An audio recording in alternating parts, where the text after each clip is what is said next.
Yeni il bayramı ilə əlaqədar Azərbaycan xalqına təbrikimdə də demişdim, bugünkü dünya belədir.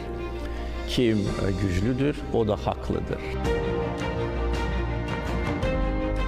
Ancaq bu Biden-Blinken administrasiyasının nə qədər naşükür və nankör olmasını bir daha göstərir.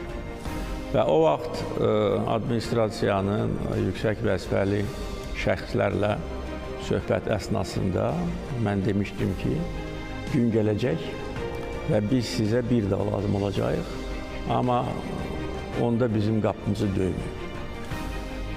Və əgər o administrasiya və onun nümayəndələri bugün hakimiyyətdə qalsaydı, onların bir xahişini də biz yerinə yetirməyəcəyik.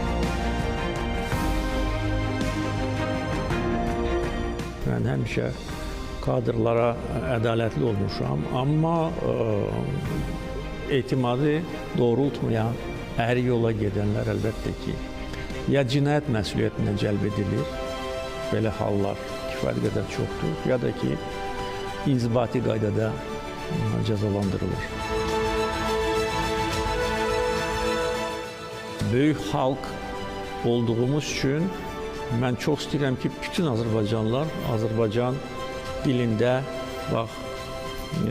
bizim kimi danışsınlar. Yəni, bu mənim arzumdur.